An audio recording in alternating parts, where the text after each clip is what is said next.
Hello, YouTube. Welcome to my channel, Marriage, Politics, and Sports. Today we are welcoming back Candice Owens, and she's unleashed. She's no longer tethered to a professional organization, so she's on her own. She's on her way to 2 million followers already, and I think she landed on her feet. So this is episode one. I'm gonna take an extract from her welcome back episode. That's what I call it anyway. And this one sentence, she had many things in this episode to say, but I just wanted to pinpoint a piece that had to do with the war in Ukraine and Zelensky and the fact that once again we're back in a horrible person who's stealing our money and sacrificing thousands and thousands and thousands of his men for his own personal gain, if you ask me. I under the guise of saving the country, yeah, but after a certain point, you got to say, wait a minute, is all this death going to be worth it in the end? Because already too much has been lost.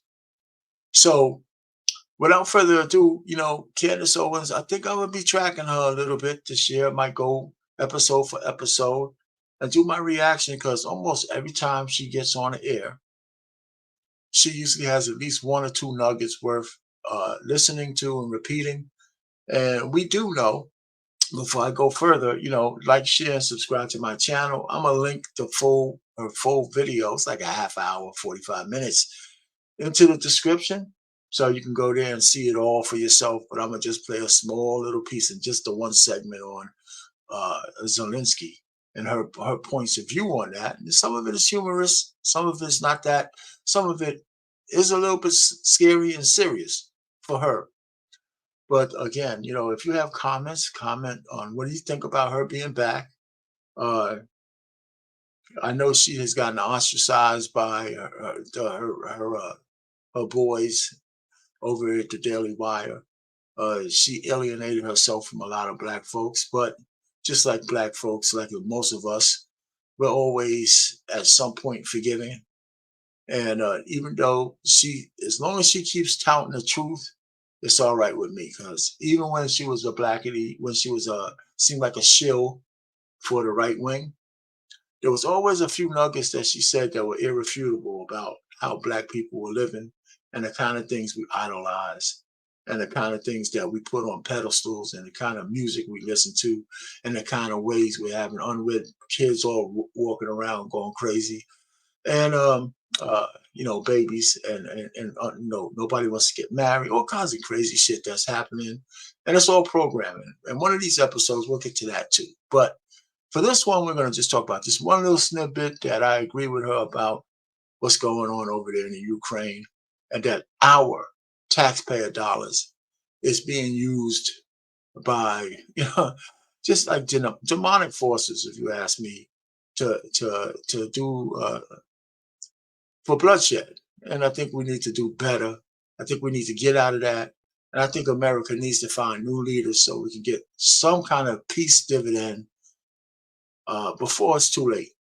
Anyway, without further ado, I'm going to let Candace Owens tell you about what she thinks about Zelensky. And you can put a comment in there. Tell me if you agree. But make sure you like and share and subscribe to my channel. And we'll go from there. Because I'm going to do more of the stuff uh, of her reaction to her videos as she comes out with new stuff. She has 3 videos out now. I'll probably do one for episode 2, one for episode 3. I might not get them in today, but I'm definitely going to get them in because I think she needs to be heard, and I think we have to have more black people uh, giving her grace now that her penance period is over. And we should move forward as long as she doesn't do chameleon on us, which is a possibility, but I don't think that's going to happen. So let's go. I'm going to play that clip, and you tell me what you think about it.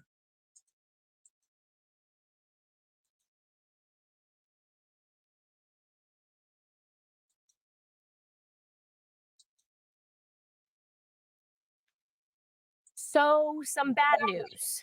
Zelensky, America's welfare queen, apparently doesn't like me. And there's a lot of people. He is making a list and checking it twice. This is crazy, but it is true and it is real. And people are actually concerned for my life because of it. And I understand why. So Robbie Starbuck tweeted this. This is insane. A Ukrainian NGO just put out an enemies list that includes US citizens. This list blames us for Ukraine's issues on the battlefield. Here's where it gets crazy. The founder of this NGO was trained by the US State Department. The list includes me, Elon Musk, David Sachs, Jim Banks, Rand Paul, Jack Posobiec, Charlie Kirk, Candice Owens, JD Vance, Michael Knowles. Oh gosh, every single time. I don't know. He's like the nicest person in the world for some reason. He's on the list. He's always on the list. Josh Hawley, Eric Schmidt, Ron DeSantis, Don Trump Jr., Tucker Carlson, Ron Paul, Thomas Massey, Dan Bongino, and the Tate brothers. It goes on and on. The list is actually longer. The founder's name is Anatoly Bondarenko, and he was trained at the State Department's tech camp. Now he's using that training to target U.S. citizens with an enemies list. The NGO also received United States funds. This is beyond unacceptable. Not only are we being forced to fund a meat grinder killing countless young men and women when peace could have been attained, but now that country that's been taking our money has a group targeting U.S. citizens, and the U.S. government trained their founder. Yes, yes, yes. Corruption is thy name in Ukraine. It has always been a laundromat for America. I was kind of the first to call it out, but I'm very, very shocked to see myself on this list. Seriously, what did I ever do to Zelensky? Was it something I said? Oof, I am not going to say that I'd like to punch Zelensky in the face because that's violent.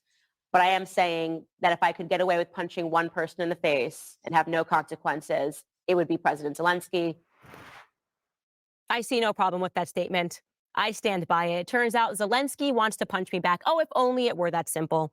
We are dealing with Zelensky. He is obviously a psychopath, a deranged psychopath, also a liar. And yes, he is, in fact, sending Christians to the slaughter under the guise of something else. I think he is just your regular Bolshevik.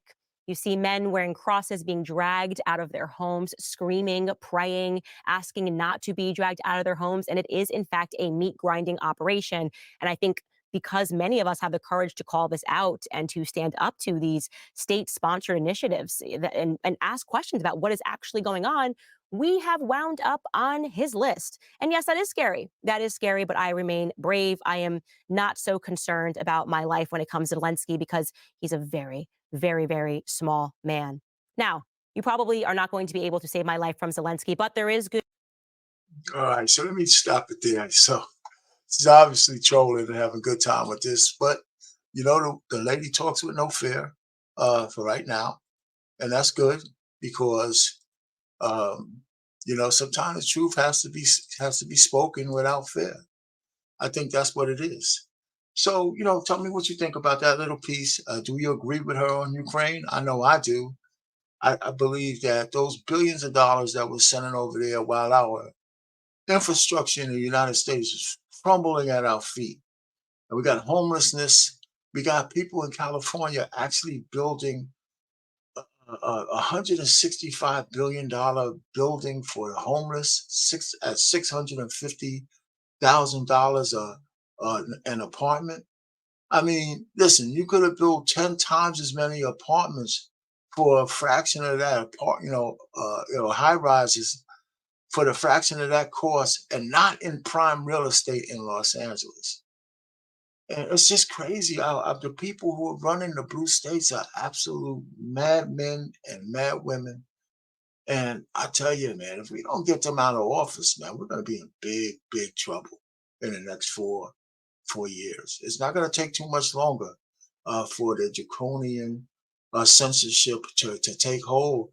And Elon Musk with X is going to succumb to it too, sooner or later. He can't keep bleeding money just so we can have free speech. So, anyway, having said all of that, I don't know. Tell me what you think about Candace being back. Give me some comments, good, bad, or indifference. Uh, right now, I think she's somebody I'd like to follow, and I will because I started to like her even before she got fired. She started saying some real stuff, and I think what broke the ice for me was her piece on Black Lives Matter because I thought they were shady from the beginning. the women behind it was shady, and the fact that they're getting away with highway robbery is really something to behold. Anyway, on Pain, marriage, politics, and sports. Over and out.